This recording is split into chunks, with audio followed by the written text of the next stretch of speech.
KBDI, Colorado Public Television, is proud to present Colorado Inside Out, bringing you a worldview and a community voice while keeping our ever-watchful beady eye on politics and politicians.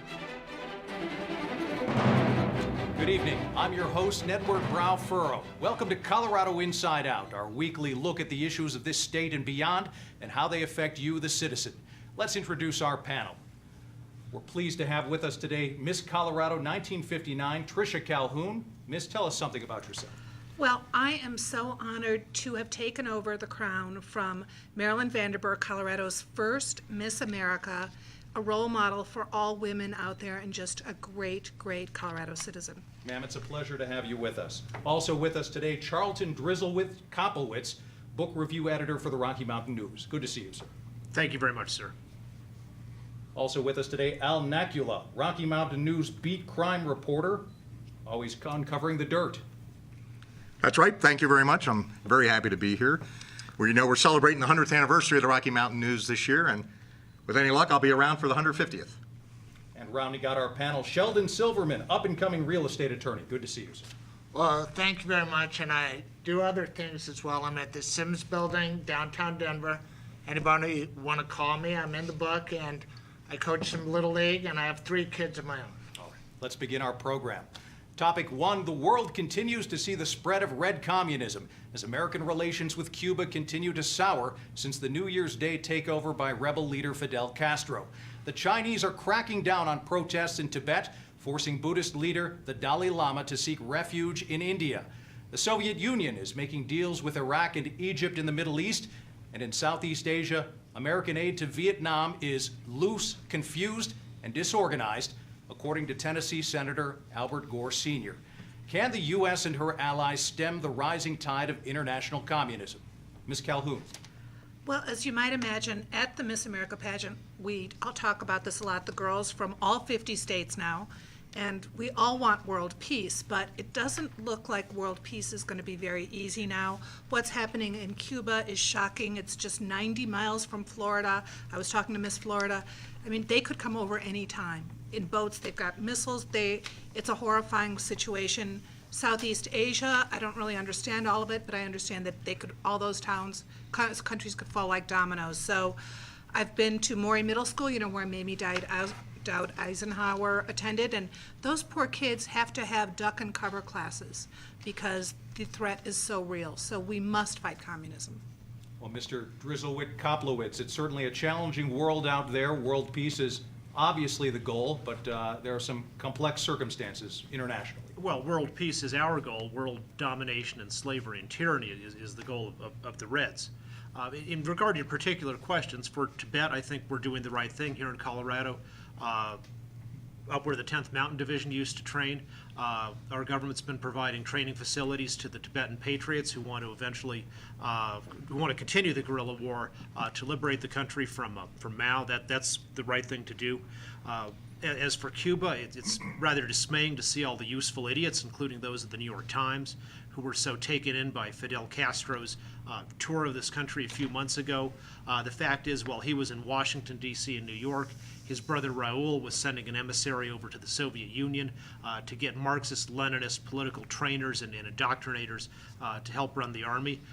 They've banned guns, taken the guns away from the hands of the people. I think that tells you pretty clearly where that government's headed, which is straight into more red tyranny.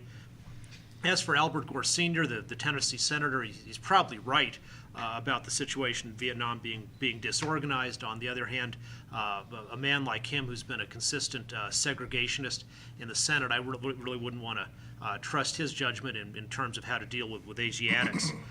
But there's a broader problem, and when he talks about it, the disorganization. Last year, a study showed that fewer than half of the foreign service officers in our United States State Department could even speak a foreign language.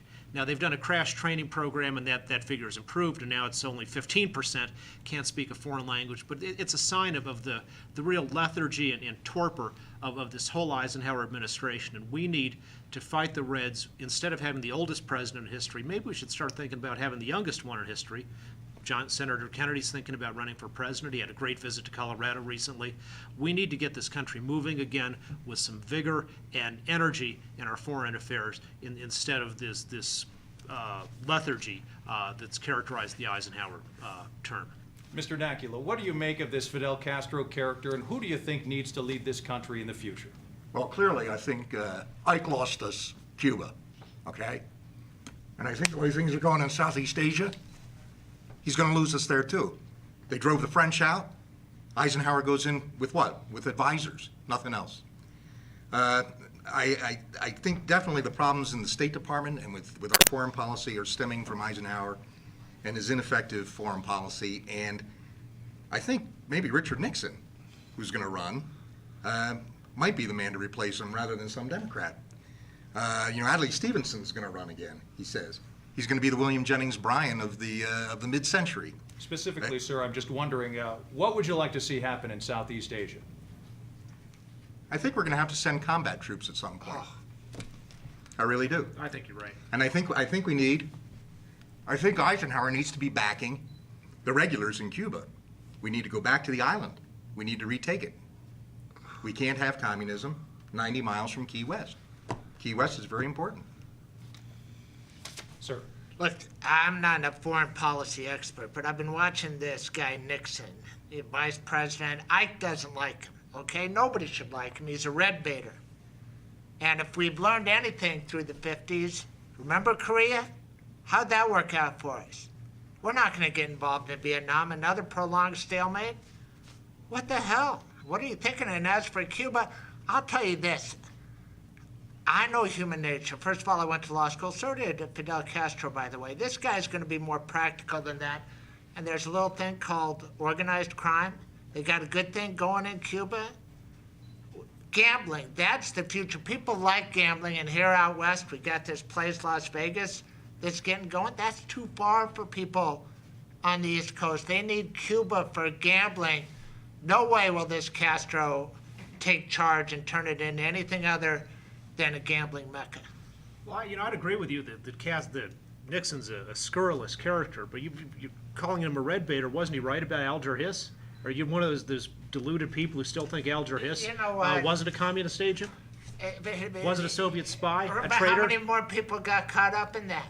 How many innocent people had to suffer? Hollywood blacklist, it was ridiculous. But Richard Nixon doesn't run Hollywood. Tell me one innocent person that Richard Nixon accused. Richard Nixon tries to scare people. When you have an administration based on just scaring people, scare them this way, scare them that way. How about somebody more hopeful? You mentioned John Kennedy. What a beautiful contrast Kennedy is to Nixon. Well, Mr. Silverman, it is a very scary world out there. Ma'am, I don't want to put you down. You're a lady. You ought to know your place, okay? I acknowledged I'm not a foreign policy expert, but there's no way you can be a foreign policy expert. All right. Mr. Nakula, closing thought. Well, Lyndon Johnson says he's not going to go into the Democratic primaries. He's interested in running for president. He might be the guy, the strong Democrat that's needed to deal with this situation in Vietnam. All right. And I just want to say excuse me, I think you're a very pretty girl, okay? Moving on to topic 2. Colorado is set to play its own part in fighting the war against communism as companies in our state are building the weapons of tomorrow. The Martin Company of Baltimore has opened a plant near Littleton, which is due to produce the Titan I and new Titan II missiles. The Ball Fruit Jar Company has opened an aerospace division north of Boulder, and plutonium triggers for nuclear weapons are being built at Rocky Flats just south of Boulder. Also, the Air Force Academy in Colorado Springs graduated its first class of cadet officers in June, and some of them will run the new command center being constructed underneath Cheyenne Mountain. What do you think about Colorado's role in keeping America safe? Mr. Drizzlewood. Good for Colorado. I'm glad all these things are happening, and in fact, they're long overdue. Albert Wohlstedter's article in Foreign Affairs earlier this year showed this catastrophic, extremely dangerous missile gap that's in place. And right now, of course, you can never know for sure because the Soviet Union's a closed society, but very likely the best intelligence indicates that the Soviets have opened such a missile gap on us that they could do a first strike against us and we wouldn't have the capacity left to retaliate. That's a situation for either the Soviets to dominate the world or us to be destroyed one way or another. We've got to close the missile gap immediately, and it's really horrible to see President Eisenhower continuing to deny the existence of the missile gap. And it's not just in the missiles where we're losing the race in the aerospace contest. The Soviets put up Lunik 1 earlier this year, 17 feet long, went to the moon. The first time that a man-made object has actually escaped Earth's gravitational field. In that same period, we put up 3 different attempted satellite launches. Not one of them made it to the moon. Not one of them got even halfway. They've got the success. We've got the crashes. We're losing in aerospace in every possible way, and that's why it really is time for a change in this country. And I got to say, even on the Eisenhower's theory was we're going to cut back on conventional forces and just use the nuclear deterrent, and he hasn't even been doing a very good job on the nuclear deterrent, but we also need a major buildup of conventional forces, including special forces like the Green Berets. Mr. Nakula, is there any potential concern that this country may be slipping into some kind of prolonged race to develop weapons of war machinery? Well, yeah, there is. And I'll tell you exactly what it is, because Colorado is going to lead the way in this. We're centrally located, we're far from the coast, we're safe. And, but one thing does concern me with all this militarization we're getting with the Rocky Flats, with the Rocky Mountain Arsenal, with the nerve gas up there. One thing